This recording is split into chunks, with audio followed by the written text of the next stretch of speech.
9월 10일 목요일 또 새벽을 깨우신 우리 성도님들 주의 말씀으로 승리하시는 하루 되기를 바랍니다. 예배를 위해 기도하시겠습니다. 하나님 아버지, 생명의 말씀을 이 새벽에 들려주시고 또 주님 주시는 힘과 용기로 오늘 하루 승리하게 하옵소서. 막혀있는 그런 문제가 있다면 말씀 가운데, 은혜 가운데 뚫어지는 역사가 있게 하여 주시옵소서. 감사하오며 예수님의 이름으로 기도하옵나이다. 아멘. 함께 새 찬송가 456장, 통일 찬송가 509장, 새 찬송가 456, 통일 509, 거친 세상에서 실패하거든 찬양하시겠습니다.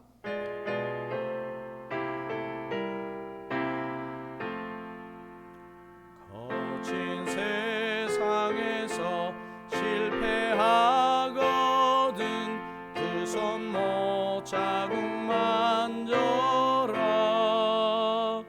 고된 일 하다가 힘을 얻으리 그 손 못 자국 만져라. 그 손 못 자국 만져라. 그 손 못 자국 만져라. 주가 널 지키며 인도하시리. 그 손 못 자국 만져. 내가 어둠 속을 걸어갈 때에, 내가 어둠 속을 걸어갈 때에 그 손 못 자국 만져라. 주가 참 평안을 내게 주시리. 그 손 못 자국 만져라. 그 손 못 자국 만져라. 그 손 못 자국 만져라. 주가 널 지키며 인도하시리.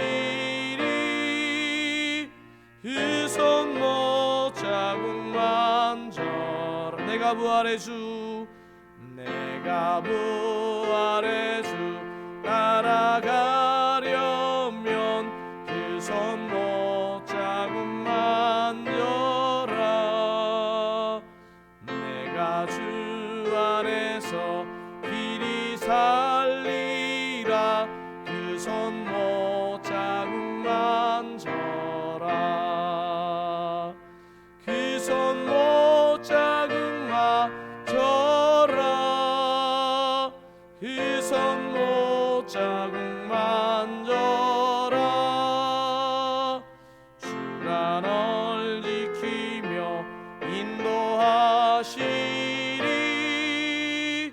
그 손 못 자국 만져라. 너의 죄악의 짐 무거울 때에 그 손 못 자국 만져라. 마음 문 열고서 주를 모셔라. 그 손 못 자국 그 손 못 자국 만져라. 그 손 못 자국 만져라. 그 손 못 자국 만져라. 주가 널 지키며 인도하시리. 그 손 못 자국 만져라. 아멘. 하나님께서 오늘 우리에게 주시는 말씀은 창세기 42장입니다. 창세기 42장 18절에서 28절입니다. 제가 가진 성경으로는 구약 성경 66면에 있습니다. 다 찾으시면 제가 42장 18절, 여러분이 19절 그렇게 교독하시겠습니다. 사흘 만에 요셉이 그들에게 이르되 나는 하나님을 경외하노니 너희는 이같이 하여 생명을 보존하라.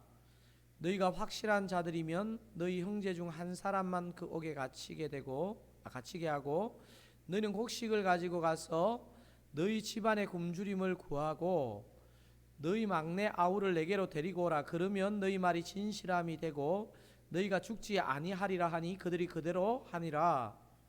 그들이 서로 말하되 우리가 아우의 일로 말미암아 범죄하였도다. 그가 우리에게 애걸할 때에 그 마음의 괴로움을 보고도 듣지 아니하였으므로 이 괴로움이 우리에게 임하도다.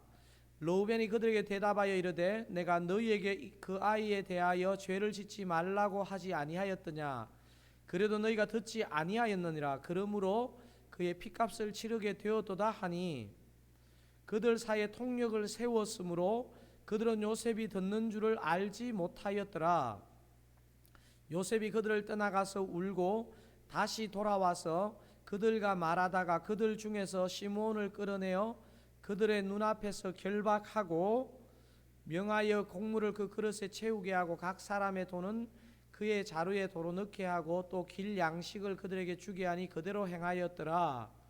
그들이 곡식을 나귀에 싣고 그곳을 떠났더니 한 사람이 여간에서 나귀에게 먹이를 주려고 자루를 풀고 본즉 그 돈이 자루 아귀에 있는지라. 함께 읽으시겠습니다. 그가 그 형제에게 말하되 내 돈을 도로 넣었도다. 보라 자루 속에 있도다. 이에 그들이 혼이 나서 떨며 서로 돌아보며 말하되 하나님이 어찌하여 이런 일을 우리에게 행하셨는가 하고. 우리는 신앙생활하면서 우리의 품위도 잘 유지하고 은혜도 받고 싶은 그런 사실 좀 본능에 가까운 그런 욕심이 있습니다. 우리의 이런 바람대로 우리의 품위도 잘 유지되고 큰 은혜를 받는 경우도 많이 있겠습니다. 하지만 어떤 경우에는 우리의 이런 바람과 정반대로 우리의 품위는 다 날아가고 감당할 수 없는 은혜를 받는 경우도 있습니다.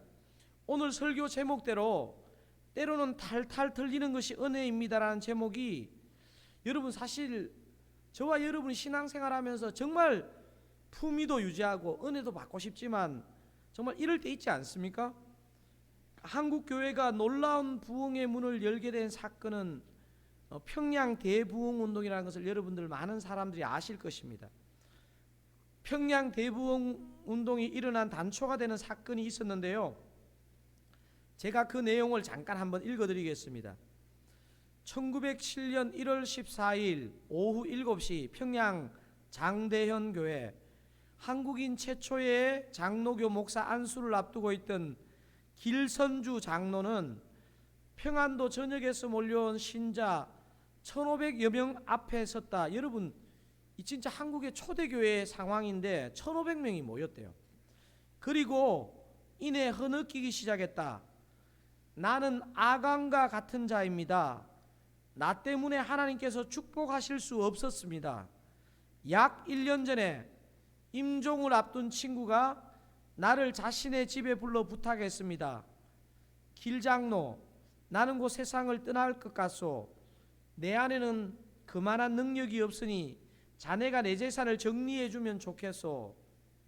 난 그 부인 재산을 관리하던 중 욕심이 나서 부인의 돈 $100를 가로챘습니다. 아마 이게 달러로 환산한 돈인가 봐요. 나는 하나님의 일을 방해했습니다. 내일 아침에는 그 돈을 미망인에게 돌려드리겠습니다. 그 길선주 장로가 보여준 통안의 회개는 그 자리에 있던 신자들과 외국인 선교사 모두를 울렸다. 이때부터 새벽 2시가 지나도록 선교사와 교인들이 앞다퉈 자신의 죄를 회개하는 통성기도를 올렸다. 선교사들은 자신의 교만과 편견을 회개했고 교인들은 선교사에 대한 미움과 질시를 뉘우쳤다. 회개는 또 다른 회개를 낳았으며 이는 평양 대부흥 운동의 시발점이 되었다. 그리고 한국교회는 놀라운 성령의 역사를 경험하게 되었다. 목사 안수를 앞둔 장로로서 정말 부끄러운 사실을 숨기지 않고 회개하고 고백했을 때 한 나라가 회개하고 부흥하는 불씨가 되었던 게 우리나라 부흥 이야기의 단초였다는 사실을 여러분 꼭 기억하시면 좋겠습니다. 어제 설교에서 우리는 요셉이 형들과의 관계 회복을 위해서 피상적인 화해와 용서를 가진 것이 아니고 온전한 화해와 용서를 도모했다는 말씀을 드렸습니다. 분명히 이건 요셉에게서 나온 지혜가 아니고 하나님에게서 나온 지혜입니다. 여러분, 만약에 요셉에게서 이게 지혜가 나왔다면, 이게 나온 것이라면요, 일이 꼬여도 또 꼬이게 돼 있습니다. 오늘 본문의 내용을 잘 묵상해 보십시오. 요셉은 형들 마음 깊이 내재된 회개하지 않는 죄책감을 건들게 됩니다. 이들이 나누는 대화를 다시 한번 들어보실까요? 18절, 19절, 20절입니다. 사흘 만에 요셉이 그들에게 이르되 나는 하나님을 경외하노니 너희는 이같이 하여 생명을 보존하라. 너희가 확실한 자들이면 너희 형제 중 한 사람만 그 옥에 갇히게 하고 너희는 곡식을 가지고 가서 너희 집안의 굶주림을 구하고 너희 막내 아우를 내게로 데리고 오라. 그러면 너희 말이 진실함이 되고 너희가 죽지 아니하리라 하니 그들이 그대로 하니라. 요셉의 형제들은 요셉을 통해서 정말 자신의 어떤 마음의 진짜 바닥까지 탈탈 털리고 있습니다.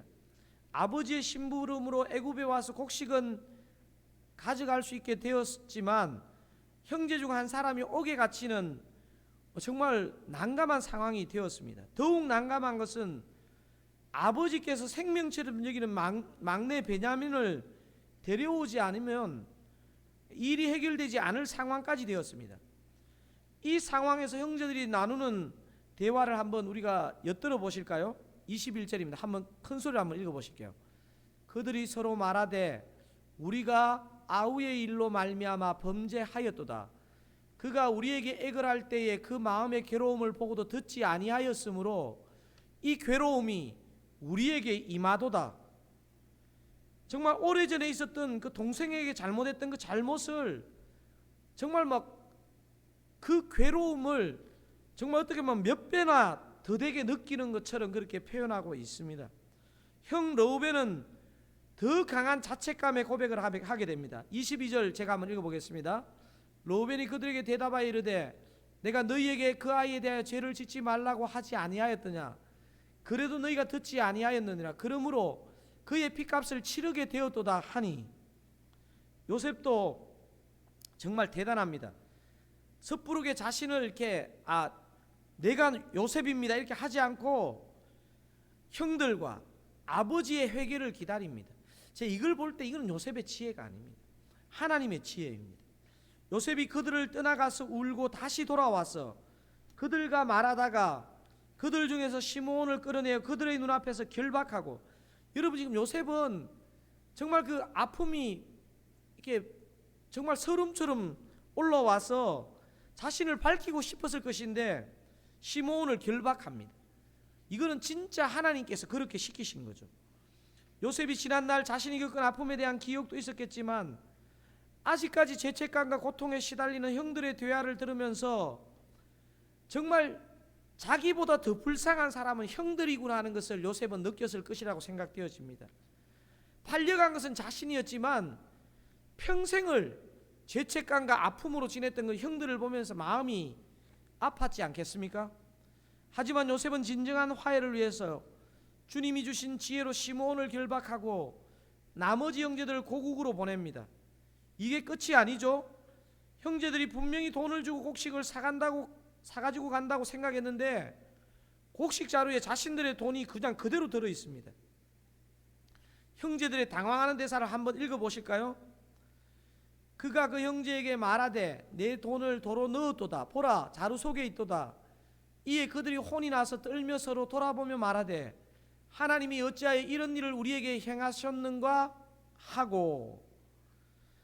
사랑하는 서울장로교회 성도 여러분, 우리가 폼도 좀 나면서 은혜도 정말 제대로 받으면 얼마나 좋겠습니까? 하지만 우리는 때로 정말 탈탈 틀리면서 은혜를 경험할 때가 있습니다. 오늘 본문의 핵심 메시지는 이것입니다. 때로는 탈탈 틀리는 것이 은혜입니다. 여러분 정말 이게 약간 좀 그냥 뭐 성경적인 표현 같지는 않지만 진짜 이런 고백이 나오지 않습니까? 탈탈 틀린다. 때로는 탈탈 틀리는 것이 이게 비참한 것이 아니고요, 은혜입니다. 은혜. 때로는 탈탈 틀리는 것이 은혜입니다. 오늘 본문에서 요셉의 형제들처럼 궁극적으로 하나님의 크신 구원, 은혜, 사랑을 고백하겠지만 이들은 지금 탈탈 틀리고 있는 것입니다. 사랑하는 성도 여러분, 저와 여러분은 때로 하나님 앞에서 탈탈 틀리더라도 주님의 은혜인 줄 알고 주님의 은혜 가운데 거해야 할 것입니다. 아니, 탈탈 틀리는 것이 폼은 좀 안 나도 진짜 이게 은혜일 때가 있습니다. 사랑하는 성도 여러분, 오늘 요셉의 형제들을 보시면서 때로는 탈탈 틀리는 것이 은혜라고 과감하게 고백하시는 저와 여러분 되면 좋겠습니다. 오늘 하루도 주님의 은혜가 여러분과 저를 붙잡아 주시기를 주님의 선하신 이름으로 축원드립니다. 우리 한번 기도하기를 원하는데요, 우리는 우리 자신의 폼도 좀 나고 은혜도 받기를 원하는데요, 때로는 전혀 그러지 않을 때가 있습니다. 탈탈 틀릴 때가 있는데요, 때로는 그 탈탈 틀리는 것이 진짜 하나님의 은혜일 때가 있습니다. 그때 우리가 하나님 앞에 회개 자복하고 주의 은혜를 붙잡아야 될 줄로 믿습니다. 우리 오늘 본 말씀을 기억하시면서 요셉의 형제들이 탈탈 틀릴 때 그것이 비참함이 아니고 진짜 은혜의 섭리고 역사라는 것을 우리가 영적으로 볼 수 있기를 원합니다. 한번 큰 소리로 합심하여 기도하시겠습니다. 주님, 그렇습니다. 아버지여, 우리는 폼도 나고 은혜도 받고 싶지만 때로는 우리가 탈탈 틀릴 때 그것이 은혜인 것을 깨닫게 해주셔서 감사합니다. 때로는 탈탈 틀리는 것이 은혜인 줄 알고 또 그것을 볼 수 있는 믿음의 지각과 믿음의 눈이 있게 하여 주시옵소서. 아버지, 우리가 어떤 이유로든 어떤 상황 속에서든 탈탈 틀릴 때 아버지, 우리가 인간적인 힘으로 그것을 모면하거나 피하려 하지 않고 하나님 은혜 앞에 엎드려 자복할 수 있기를 원합니다. 아버지, 그 은혜 가운데 거하게 하여 주시옵소서. 하나님 아버지, 오늘 요셉의 형들을 보면서 때로는 탈탈 틀리는 것이 은혜라는 것을 깨우쳐 주셔서 감사합니다.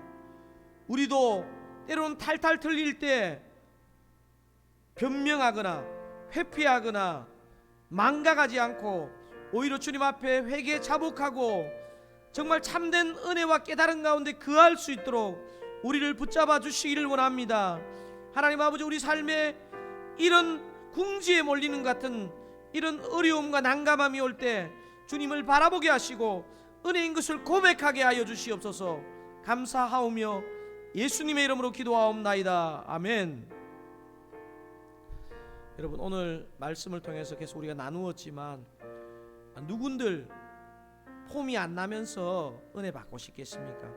폼도 나고 은혜도 받으면 얼마나 좋겠습니까마는 우리가 때로는 하나님 앞에서 우리가 탈탈 틀릴 때 그때 그것이 하나님의 뜻이 있고 은혜가 있다는 것을 믿고 나아가면 좋겠습니다. 혹시 요즘 여러분 삶이 그러하다면 그것을 불평하거나 회피하지 않고 하나님 앞에 자복하고 또 회개할 것을 회개하고 주님 앞에 정말 깨달음을 가지고 기도할 수 있도록 그렇게 기도하는 한 날 되기를 원합니다.